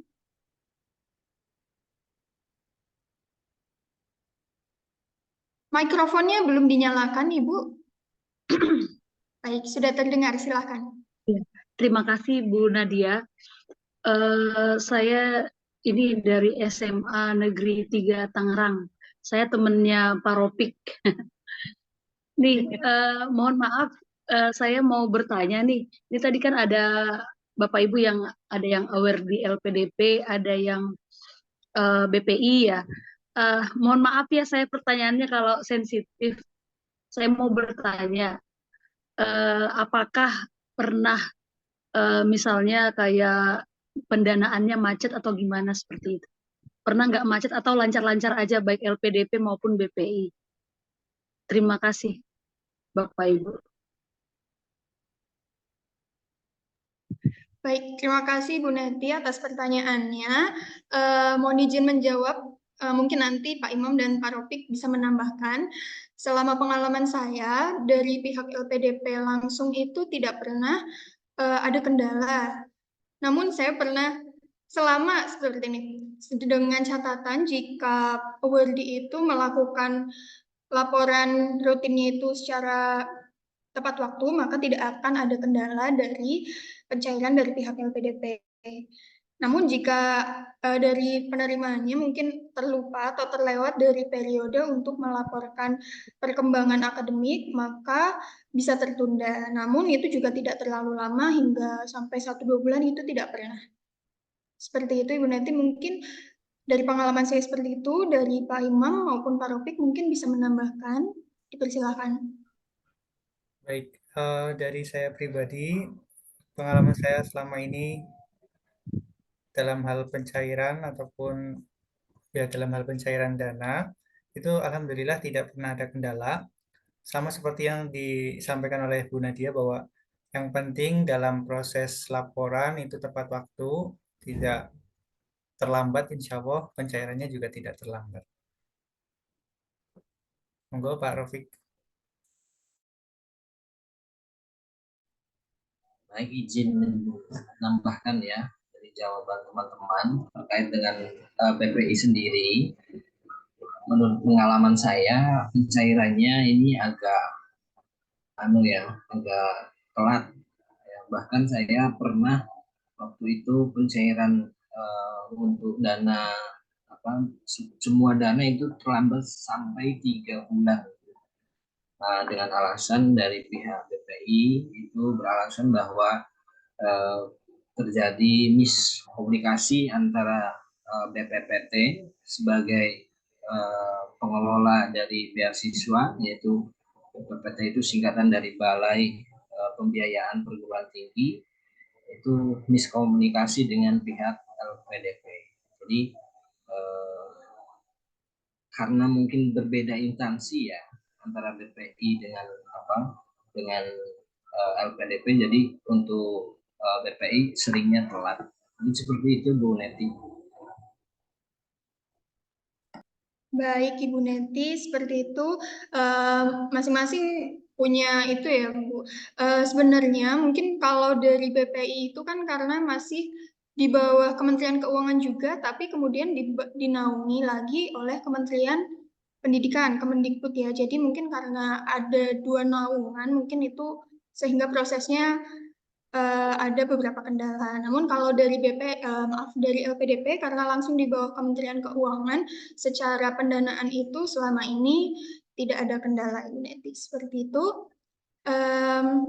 Baik, saya rasa sudah cukup jelas ya jawabannya, Bu Neti. Kita lanjutkan. Sudah Bu, sudah. Terima kasih Baik. Bapak Ibu. Terima kasih Ibu atas pertanyaannya. Kita lanjutkan, ini ada di kolom chat yang bertanya mengenai bagaimana cara mendapatkan LOA dari pihak kampus ya. Karena dari BPI itu juga harus mengharuskan kita sudah memiliki LOA, sedangkan kalau LPDP dengan kita sudah punya LOA ini kita bisa mempermudah tahapan yang akan kita lalui. Mungkin dari Pak Imam atau Pak Ropik ingin menjawab mengenai pertanyaan ini, dipersilakan. Baik, izin menjawab pertanyaan dari Ibu Ita ya. Dari Ibu Ita Kusdleni. Cara untuk mendapatkan LOE didapatkan setelah kita diterima di universitas yang kita tuju. Otomatis untuk mendapatkannya kita harus mendaftar, mengikuti tata cara pendaftarannya, kemudian mengikuti tesnya. Setiap tahapannya seperti apa, karena tiap kampus berbeda-beda. Ada yang hanya mengirimkan proposal penelitian saja, ada yang harus tes bahasa Inggris, kemudian tes bakat skolastik atau TPA, dan juga wawancara. Jadi disesuaikan dengan kampus masing-masing. Kemudian setelah kita lulus dan diterima oleh pihak kampus, beberapa kampus ada yang tidak usah membayar terlebih dahulu untuk uang masuknya,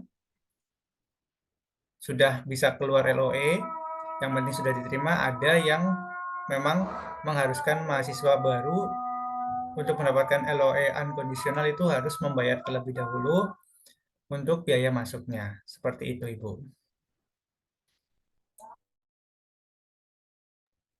Baik, apakah ada tambahan dari Pak Ropik? Atau rasanya sudah cukup ya Pak? Sama ya? Iya. Seperti itu Bapak Ibu, untuk mendapatkan LOE tentunya harus mendaftar di kampus tujuan, mengikuti alurnya yang mungkin berbeda-beda, dan nanti ketika sudah dinyatakan, kita akan dapat LOE-nya, dinyatakan lolos. Baik, kita lanjutkan untuk pertanyaan selanjutnya dari Bu Rita. Dipersilakan Ibu. Ya, terima kasih atas kesempatan yang diberikan Ibu Nadia. Tentunya kalau kita sebagai manusia biasa kan nggak ada yang pingin istilahnya terjadi accident ataupun sakit gitu. Misalnya ini, kalau umur kayak saya kan sudah nggak mampu umurnya untuk mencakupi itu ya. Mungkin barangkali yang di sini ada pertanyaan lain gitu. Terkendala dengan masalah kesehatan gitu Bu. kadang-kadang kita kan nggak akan pernah tahu gitu ya mau sakit berapa lama atau gimana. Nah, itu akan berpengaruh tidak sih Bu dengan misalnya oh biaya nggak apa-apa nanti ditangguhkan, ataukah ada sistem gugur jika kita tidak mengikuti 100% selama proses menjalankan program ini. Gitu saja Bu. Terima kasih. Baik, terima kasih Bu Rita atas pertanyaannya. Berarti misalkan dinyatakan diterima, kemudian ada kendala untuk mengajukan cuti terkait kesehatan, begitu ya Bu Rita? Ya. Baik, saya jawab terlebih dahulu. Di LPDP itu, setahu saya itu untuk cuti dibolehkan, tetapi ada batas waktunya. Jadi, tapi harus dengan alasan yang maksudnya alasan yang diterima juga. Jadi nanti bisa mengajukan ke tiket bantuan bagaimana kendala-kendala selama perkuliahan, nanti LPDP akan memberikan solusinya. Jadi karena memang LPDP ini memang mendukung masyarakat untuk menempuh pendidikan tinggi, jadi jika ada kendala-kendala itu masih bisa dikomunikasikan dengan pihak LPDP. Bagaimana dengan dari pihak BPI, Pak Ropik, mungkin ada yang mau disampaikan terkait kendala, semisal ada kendala selama perkuliahan, seperti itu. Baik, terima kasih Bu, izin menjawab terkait dengan hal-hal yang mungkin tidak terduga. Itu BPI memberikan kesempatan untuk kita mengajukan cuti, tentunya dengan syarat dan ketentuan. Nah, syarat ketentuan ini biasanya itu dilihat dulu kondisi dari si mahasiswa, sakit keraskah atau misalkan melahirkan ya atau hamil, itu bisa mengajukan cuti. Nah, untuk ketentuannya itu biasanya diberikan sampai 1 semester juga gitu ya. Tapi sebelumnya harus berkonsultasi dengan pihak terkait yaitu BPI. Jadi tentu ada Bu untuk kendala-kendala tersebut, ada keringanan. Itu Bu, terima kasih. Baik, apakah masih ada yang perlu diperjelas, Bu Rita? Saya kira sudah cukup jelas. Terima kasih atas penjelasannya dan jawabannya. Baik, terima kasih Ibu atas pertanyaannya. Kami lanjutkan untuk pertanyaan di kolom chat. Ada yang menanyakan dari Ibu Iva, menanyakan untuk LPDP PNS apakah bisa berlaku sama dengan P3K? Mungkin Pak Imam atau Pak Ropik mau menjawab pertanyaan ini? Baik, Silakan. izin untuk menjawab pertanyaan dari Ibu Iva dari SMA 2 Ngaglik. Hingga saat hari ini, info terakhir yang saya peroleh masih belum ada peraturan untuk P3K dalam mengikuti LPDP ya. Dalam hal ini yang dimaksud tentunya adalah dengan tugas belajar sebagaimana PNS, karena belum ada peraturan terbaru. Seperti itu. Baik. Pak Ropik, ada mau yang ditambahkan? Ya, berdasarkan info terbaru juga seperti itu. Untuk P3K, mohon maaf, mungkin belum bisa mengikuti beasiswa ya, karena belum ada peraturan menteri yang menaungi untuk P3K bisa ikut beasiswa. Itu mungkin. Baik, mungkin karena peraturannya masih berbeda ya antara PNS dan P3K, jadi belum bisa untuk mengikuti tugas belajar sebetulnya. Baik, untuk pertanyaan selanjutnya mungkin dari Ibu Aslih Umayyah. Silakan Ibu. Baik, terima kasih atas kesempatannya. Izin off cam saja ya Bapak Ibu. Silakan. Ya, ini tadi kan saya cermati perbedaan BPI dan LPDP kan yang paling mendasar kalau BPI itu mewajibkan sudah memiliki LOE, sedangkan LPDP terdapat 2 pilihan. Nah, otomatis saya kira ini nanti akan berefek pada saat penulisan esai. Kalau di BPI kita menulis esai, kita bisa fokus untuk menuangkan mengapa kita memilih universitas dan prodinya. Nah, kalau LPDP saya lihat kan ada 3 pilihan universitas ya. Nah, untuk menulis esai di LPDP, apakah kita perlu menuangkan alasan kenapa kok kita misalnya di pilihan pertama kita memilih UM, kedua UPI, ketiga UNY, begitu? Mohon penjelasannya. Terima kasih. Baik, terima kasih Ibu Asli Umayyah. Sepertinya ini sudah mempersiapkan untuk mendaftar ya Ibu. Silakan mungkin dari Pak Imam menjawab pertanyaan dari Ibu Asli Umayyah. Oke. Baik, terima kasih Bu Nadia. Baik, Ibu Asli, terima kasih untuk pertanyaannya. Sebagai ini ya Bu, untuk LPDP pada saat kita mendaftar jika belum punya LOE, memang di situ ada pilihan 3 jurusan dan kampus yang bisa kita pilih. Tapi setiap orang pastinya akan memiliki satu prioritas kampus yang menjadi tujuan utama. Nah, kampus tujuan utama itulah yang bisa kita tulis di dalam esai, seperti itu. Mengapa? Karena nantinya juga itu yang akan ditanyakan juga pada saat wawancara. Seperti itu, Ibu. Jadi, saya yakin dan saya pun pribadi yakin bahwa walaupun di situ terdapat 3 pilihan, misalkan kita taruhlah di UM, di UNES, dan di UNY, tapi pilihan utama kita misalkan di UM, misalkan saya di UM gitu ya. Nah, pasti kita akan lebih melakukan preparation lebih baik, persiapan lebih baik, riset lebih baik, itu pasti tentang UM dibandingkan kampus yang lainnya. Seperti itu. Terima kasih. Baik, mungkin menambahkan sedikit Ibu Asli. Mungkin karena ini saya rasa Ibu sedang mempertimbangkan untuk mendaftar. Walaupun memang LPDP membuka jalur yang belum menyiapkan LOE, namun saran dari saya sepertinya akan lebih mudah dan lebih besar peluang Ibu untuk nanti lanjut dan lolos sebagai URD itu dengan sudah memiliki LOE. Pun misalkan ada pemikiran atau kesan seperti nanti kalau sudah daftar terus ternyata beasiswanya belum lolos gimana ya?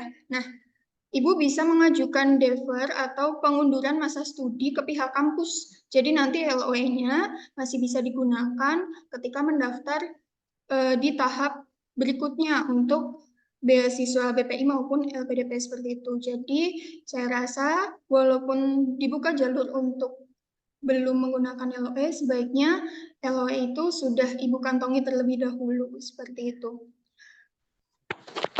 Mungkin ada yang ingin diperjelas lagi, Ibu Asli Umayyah, dipersilakan. Ya, terima kasih atas jawabannya tadi.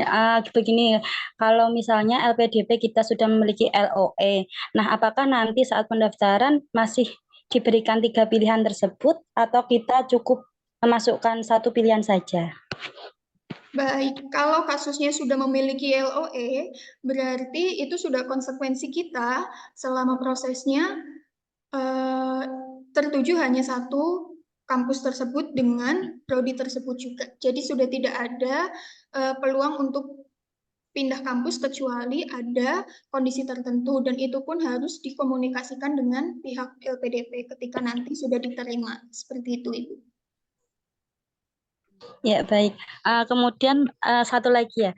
Kalau misalnya tadi kita di esai kita tulis fokus alasan mengapa memilih kampus dan prodi tersebut. Namun waktu wawancara kan pastinya pewawancara kan mengetahui kan kita memilih kampus mana saja. Nah, bagaimana cara meyakini si pewawancara kalau kita itu yakin pada pilihan pertama kita? Begitu, terima kasih. Baik. Mungkin dari Pak Imam atau Pak Ropik ingin menjawab, dipersilakan. Baik. Biasanya akan ditanyakan oleh pewawancara kondisi terbaru atau update dari kita. Apakah pada saat kita di tahap wawancara kita sudah memperoleh LOE atau belum? Seperti itu yang pertama. Nah, ketika kita sudah memperoleh LOE dari satu kampus dari ketiga pilihan kampus yang kita masukkan, itu sudah menjadi nilai plus tersendiri, dan itu sudah membuktikan dan meyakinkan bahwasanya kita memang benar-benar mau ke kampus tersebut. Itu yang pertama. Kemudian apabila ternyata kita belum memiliki update terbaru, misalkan kita masih belum memiliki LOE dari ketiga kampus tujuan, kita bisa yakinkan dengan cara kita memberikan penjelasan yang lebih mendetail di kampus prioritas yang kita mau dibandingkan dengan kampus-kampus yang lain. Seperti itu. Jokowi lanjut nih Baik, apakah ada yang masih perlu diperjelas, Ibu Abu Ya, Asa? terima kasih sudah cukup. Baik, semangat Ibu dalam proses persiapan pendaftarannya ya, karena ini sepertinya sudah siap untuk mendaftar. Semangat, Semoga Bu Asri. nanti bisa lolos. Kemudian kita lanjutkan ke Ibu Puji, dipersilakan untuk pertanyaannya. Ya, Assalamualaikum warahmatullahi Maaf Pak wabarakatuh. Puji. Ya, Assalamualaikum warahmatullahi wabarakatuh. Waalaikumsalam warahmatullahi wabarakatuh. Selamat siang agak sore pada narasumber yang hebat. Ini saya sedikit mau bertanya, ya, atau barangkali nanti bisa memberikan jawaban, karena saya ini terkait dengan beasiswa. Ini biasanya kan terpaut persyaratan usia. Sementara saya itu sudah oversek. Oversek itu oversecond. Lebih 50 ya Pak ya. Sama. Usia lanjut makin agresif. Apakah masih bisa untuk melanjutkan ke jenjang, misalkan karena secara kebetulan ya sudah punya S2 untuk mengambil doktorat, itu apa bisa karena terpaut dengan usia.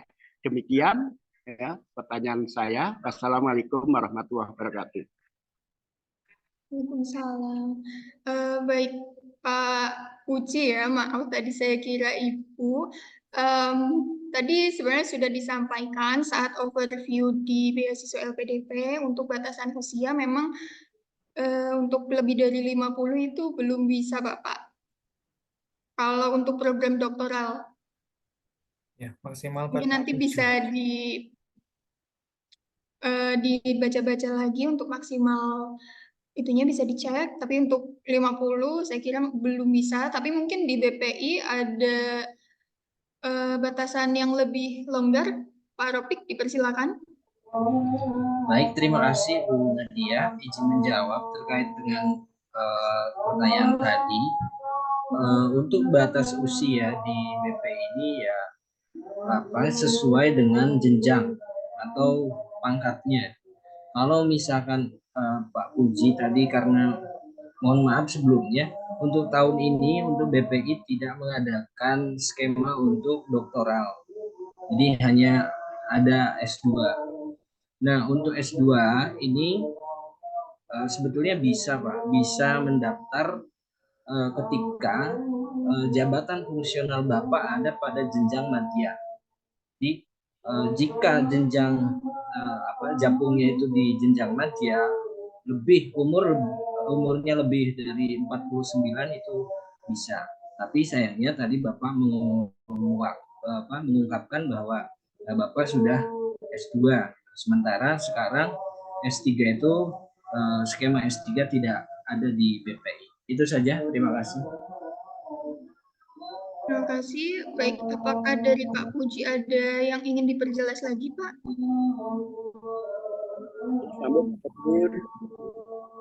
Selamat berjuang, semoga sukses selalu. Baik, terima kasih Pak Puji. Mungkin informasi dari webinar ini bisa dibagikan ke rekan-rekannya yang masih mencukupi secara syarat batas usia nih Pak. Baik, apakah ada yang dipertanyakan lagi Bapak Ibu? Tadi ada beberapa pertanyaan yang sudah dijawab oleh narasumber di kolom chat juga ya. Saya kembalikan ke moderator. Wassalamualaikum warahmatullahi wabarakatuh. Baik, apakah ada yang ingin dipertanyakan lagi, Bapak Ibu? Jika tidak, mungkin ada yang mau disampaikan dari narasumber atau ya baik, dari Ibu Eli Sofiana, dipersilahkan Ibu. Ya, terima kasih Kak. Selamat sore.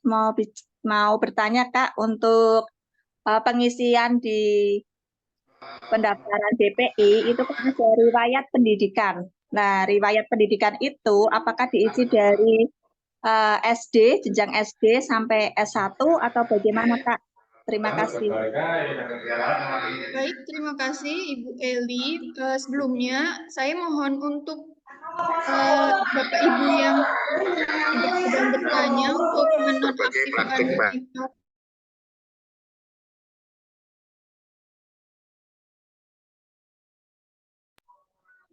Suaranya tidak terdengar Kak. Ya baik, baik tadi pertanyaan dari Ibu Eli terkait dengan daftar riwayat pendidikan untuk beasiswa BPI. Saya persilahkan untuk Pak Ropik menjawab pertanyaan dari Ibu Eli. Silakan. Ya, baik, terima kasih Bu Eli. Kalau saya mendengar dari pertanyaan Bu Eli, berarti Bu Eli sudah pada tahap pendaftaran ya, pada tahap pengisian di websitenya BPI. Untuk pengisian jenjang pendidikan cukup kalau misalkan Bu Eli melanjutkan studi di jenjang S2 cukup saja untuk menuliskan di situ pendidikannya yang S1 saja. Itu yang saya ketahui dan yang saya lakukan ketika waktu mendaftar. Itu saja Bu, terima kasih. Baik, apakah sudah cukup jelas Bu Eli? Atau mungkin ada yang ingin ditanyakan lebih lanjut? Ya, terima kasih Kak. Berarti untuk pengisian riwayat pendidikan itu cukup dari jenjang S1 saja ya Kak? Betul Ibu. Ya, terima kasih Kak. Baik, terima kasih Ibu untuk pertanyaannya. Apakah ada peserta lain yang ingin bertanya? Silakan. Sepertinya sudah cukup ya Bapak Ibu. Bagaimana Pak Imam dan Pak Ropik, apakah ada yang ingin disampaikan mungkin di luar pertanyaan tetapi ingin disampaikan terkait tips dan trik terkait beasiswa LPDP maupun BPI? Baik, sepertinya Ibu Eli masih ada pertanyaan lagi, dipersilakan. Iya, mohon maaf Kak, ini masih ada satu pertanyaan terkait dengan pengalaman organisasi. Tadi malam saya mengisi pengalaman organisasi, itu ada jenjang SD, SMA, dan seterusnya. Nah, kebetulan saya itu guru yang akan mendaftar ke S2 Pendidikan Dasar. Nah, itu untuk pengalaman organisasinya saya tuliskan di situ. Memilih profesi atau bagaimana Kak? Mohon penjelasannya. Baik, terima kasih Ibu. Dipersilakan untuk Pak Ropik menjawab pertanyaan dari Bu Eli. Untuk pengalaman organisasi, waktu itu saya cukup ya mencantumkan pengalaman organisasi sewaktu S1 dan juga sewaktu menjadi guru. Nah, namun kalau misalnya ada kolom untuk misalkan pengalaman organisasi sejak bangku SD gitu ya, SMP sampai SMA, mungkin itu kok kalau misalkan tidak ditandai dengan warna bintang merah itu, saya kira itu tidak perlu untuk diisi. Tapi kalau misalkan kolom tersebut ditandai dengan bintang merah, berarti wajib untuk diisi. Itu Bu, terima kasih. Iya Kak, terima kasih. Untuk itu Kak, di situ kan tidak ada guru begitu ya. Berarti saya tetap ngisinya profesi ya Kak. Untuk tenaga kependidikan tidak ada Bu? Kayaknya tadi malam saya lihat kok nggak ada ya. Adanya S1, S2 seperti itu. Berarti saya ngisinya apa ya? Ngekliknya itu apa? S1. Oh, S1-nya. Ya. Tapi Ibu mau lanjut S2? Iya, mau ngelanjut S2. Kebetulan saya kan guru. Kemudian saya mempunyai pengalaman organisasi saat saya menjadi guru. Seperti itu, Kak. Saya mau ngisikan itu Saya pilihnya apa ya? Profesi, kalau ada profesi berarti. Iya, Ya. profesi ya, Kak, ya. Ya. Iya. Terima kasih, Kak. Ya. Baik, Ibu Eli sudah cukup jelas ya, Bu. Ya. Baik, terima kasih. Kita lanjutkan. Masih ada pertanyaan di kolom chat dari Ibu Iva. Untuk beasiswa BPI, apakah ada syarat khusus perihal waktu ketika mendaftar S2 BPI? Itu harus aktif mengajar berapa tahun dulu? Tidak ya, Pak? Silakan Pak Ropik untuk menjawab. Terima kasih atas pertanyaannya. Untuk pertanyaan tersebut, seperti yang sudah saya sampaikan di dalam presentasi tadi di awal, ya harus terdata di Dapodik. Jadi aktif di Dapodik, kemudian mempunyai pengalaman minimal mengajar 2 tahun. Itu saja, Bu. Baik, saya rasa cukup jelas ya Bu Iva untuk jawaban dari Dan pertanyaan memiliki, Ibu. mohon maaf Bu, tambahan, Ya. memiliki NUPTK. Jadi ada syarat minimalnya ya Pak, dan tadi harus sudah memiliki NUPTK Ibu. Seperti itu. Dan yang poin paling pentingnya sebenarnya adalah Bapak Ibu sebelum mendaftar beasiswa itu harus sudah mengomunikasikan dengan pimpinan apakah dibolehkan untuk melanjutkan studi dengan tugas belajar atau belum, karena ini adalah poin penting ketika Ibu atau Bapak hendak mengurus surat izin ke BKD seperti itu, ya, atau surat usulan. Jadi harus dikomunikasikan terlebih dahulu dan pastikan ketika nanti Bapak Ibu seandainya lolos dari pihak instansi tidak kekurangan tenaga pengajar selama Bapak Ibu melaksanakan studi seperti itu. Apakah ada pertanyaan lagi? Ini akan. Sepertinya ada, Bu. Oh ya. Di kolom chat. Dari mana ya Pak? Mungkin Pak Ropik bisa membacakan karena saya. Oh Ya, ini, baik. Dari masih Bu Iva ya.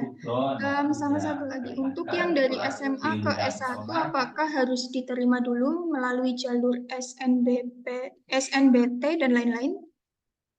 Silakan Pak Ya. Ropik. Baik Bu, untuk tadi ya, untuk yang SMA ke S1 itu harus diterima dulu di perguruan tinggi negeri yang sudah tadi yang sudah linknya juga tercantum. Terkait dengan jalurnya itu bebas, bisa mandiri, bisa UTBK atau SNBPTN ya. Itu untuk jalurnya bebas. Yang terpenting adalah diterima dulu di perguruan tinggi negeri. Itu, terima kasih. Baik, terima kasih atas jawabannya Pak Ropik. Untuk Bu Iva, apakah ada yang kurang jelas atau mau ditanyakan lagi, atau Bapak Ibu yang lain mungkin ada yang ingin ditanyakan?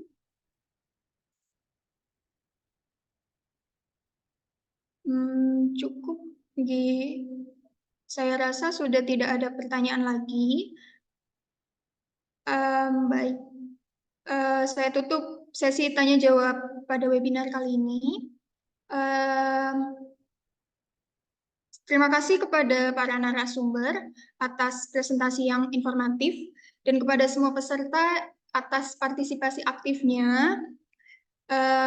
Kami berharap webinar ini bermanfaat pada persiapan Bapak Ibu dalam seleksi beasiswa LPDP maupun BPI, dan bagi Bapak Ibu yang mungkin belum mempersiapkannya, hanya baru tertarik, semoga setelah penyampaian materi dari kami bisa menambah ketertarikan Bapak Ibu untuk melanjutkan studi dengan beasiswa dari LPDP maupun BPI. Bapak Ibu peserta, sebagai simpulan dari webinar hari ini, izinkan saya menyampaikan beberapa poin penting dalam persiapan Bapak Ibu mengikuti seleksi beasiswa. Yang pertama adalah persiapkan semua persyaratan sedini mungkin. Jangan menunda-nunda dan lakukan semua persyaratan maupun dokumen-dokumen yang diperlukan secara secepat mungkin ya, atau sedini mungkin. Nah, kemudian jalin komunikasi yang baik dengan pimpinan terkait keinginan untuk lanjut studi. Dan yang paling penting adalah Bapak Ibu aktif dalam mentoring kegiatan pendampingan seleksi beasiswa LPDP atau BPI. Banyak sekali awardee-awardee yang membuka diri atau melalui komunitasnya untuk melakukan pendampingan atau coaching terhadap Bapak Ibu atau semuanya yang berkeinginan untuk melanjutkan studi dengan beasiswa baik BPI maupun LPDP. Banyak platform-platformnya, ada yang menggunakan Instagram, Telegram, maupun Discord. Dan sebagai tambahan, mungkin berdasarkan pengalaman saya, selama penulisan isai, saya juga mengikuti pendampingan dari salah satu komunitas awardee, dan saya mendapatkan insight banyak sekali dari masukan-masukan para awardee terhadap isai yang saya tulis. Kemudian ketika persiapan wawancara, saya juga mengikuti pendampingan di grup di Discord. Nah, di situ ada banyak awardee LPDP yang yang mau atau yang berkomitmen untuk mendampingi Bapak Ibu yang berkenan untuk mendaftar beasiswa LPDP seperti itu, dan diberikan pelatihan wawancara, dan itu sangat bermanfaat selama proses wawancara seleksi beasiswa seperti itu. Dan tambahan bagi peserta yang ingin mendapatkan pendampingan yang tadi saya sebutkan dari narasumber kami, khususnya Pak Imam, bersedia dan membuka diri untuk melakukan pendampingan seleksi beasiswa, khususnya LPDP, bagi Bapak Ibu yang berkeinginan untuk dilakukan pendampingan itu, bisa menghubungi secara langsung kepada Pak Imam Fauzi ya. Baiklah, akhir kata terima kasih Bapak Ibu hadirin semua, baik peserta maupun panitia. Mohon maaf atas salah ucap maupun sikap. Kami berharap Bapak Ibu semua sukses dalam seleksi beasiswa baik LPDP maupun BPI. Terima kasih banyak. Wassalamualaikum warahmatullahi wabarakatuh. Waalaikumsalam warahmatullahi wabarakatuh. Ya, Bapak Ibu yang berbahagia, demikianlah sajian webinar yang diselenggarakan oleh Komunitas Belajar SMA Negeri 1 Kesesi. Semoga materi ini dapat bermanfaat bagi Bapak Ibu atau bagi anak didik, saudara, dan di orang-orang di sekitar Anda yang ingin meningkatkan kompetensi di bidang pendidikan untuk mendapatkan beasiswa lanjutan. Demikian webinar kali ini. Saya akhiri, cukup sekian. Terima kasih. Wassalamualaikum warahmatullahi wabarakatuh.